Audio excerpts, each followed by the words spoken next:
Like, unironically, I'm not using clickbait for my titles. I genuinely think that it is the best thing that he ever done, and I will tell you why. So first, let's discuss about what happened. Now, I'm pretty sure everyone knows Hazbin Hotel at this point, right? And there is this guy, I've never heard of him up until now, but allegedly he paid $50,000 in order to insert himself into the cartoon. And I can't show you because of copyright reasons, but I can describe what's happening.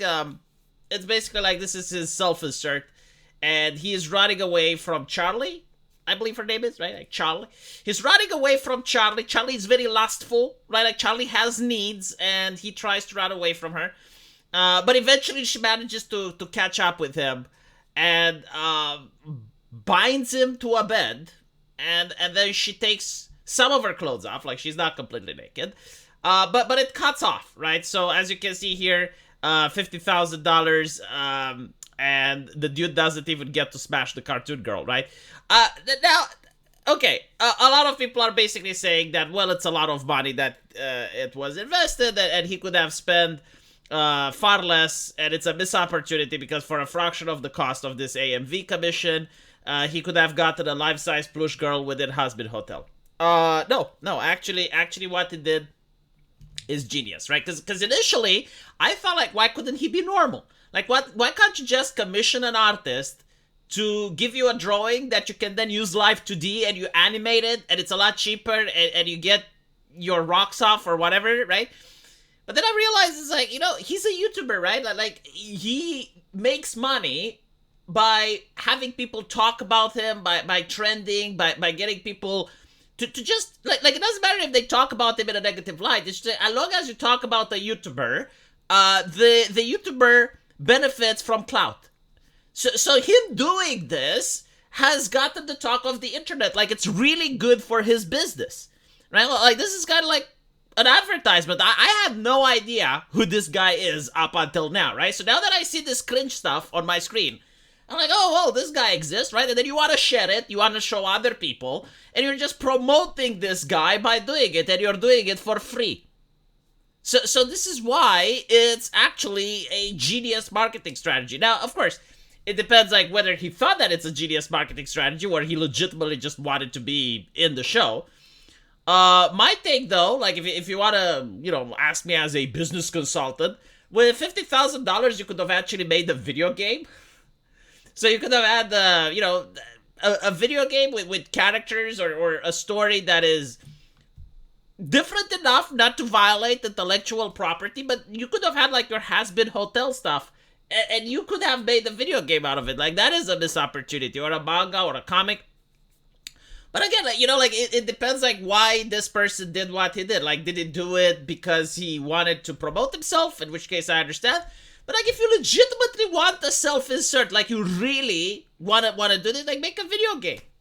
Make a video game, and it's a lot cheaper than $50,000. Now, I know that most people do not know how to make a video game. Like, that is fine. You hire people that know how to do it. Like, you hire a coder, you tell him what you want, he will help you. Like, he will say, all right, well, I need you to make the maps, I need you to draw the characters. Now you don't know how to make the maps or draw the characters, but you know people who do, right? So you know artists, because you're a big YouTuber. You know the artists, the animators, right? And you put the assets, and you give them to the coder, and he writes the code, and there you go, you have a video game. And then you can sell it, and get some of the money back. I mean, look at Alex Jones, right? Like, Alex Jones literally did that. Like, do you think Alex Jones knows how to make a video game?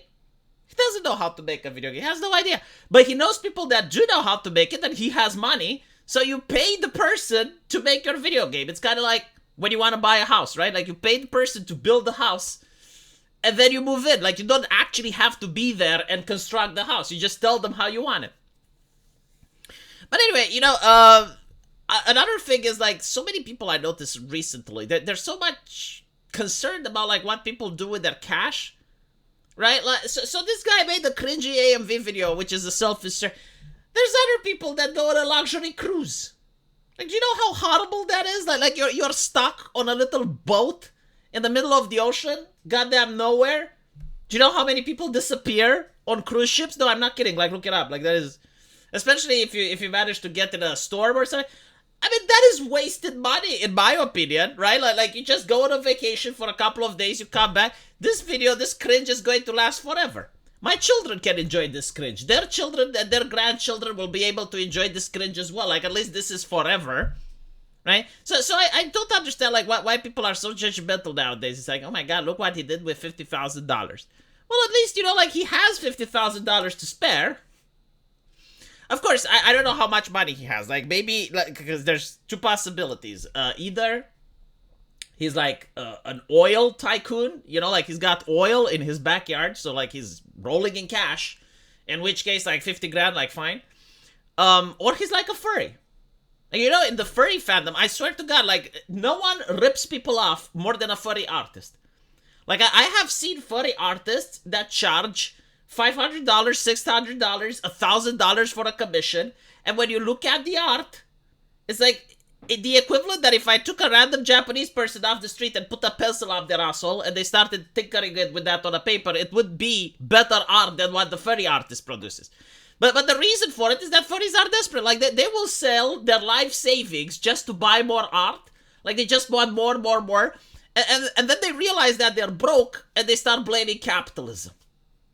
Man. So like if you're at that level where you don't have money but you just throw everything you have on absolute nonsense, like you have no self-control and you just constantly like need more, then yeah, this would be a bad idea.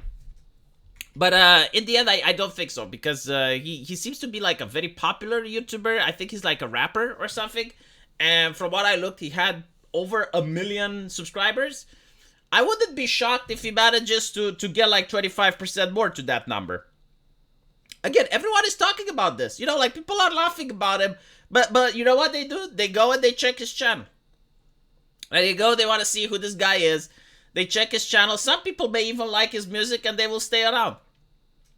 It also depends how he plays this. Like, if he downplays it and it's like, oh, well, it was a joke, bahaha. Then that's good. But if he takes it seriously, then that's bad. Like, if he actually treats it like it's a serious thing and, you know, it's his $50,000 expensive Dakimakura equivalent.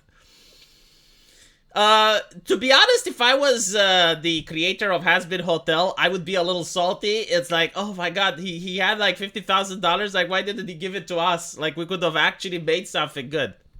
And ironically, I should get into touch with this guy. Like, maybe he likes my succubies. Maybe he likes my video game. Hey, I have devil ladies too, you know. Like, I got devil ladies too. If you wanna, you know, like you don't have to make an AMV video. Like I will insert you for 50 grand. Holy shit, I will insert you in my game. That's fine. Let me know what you guys think. I'll see you in the comment section. Take care.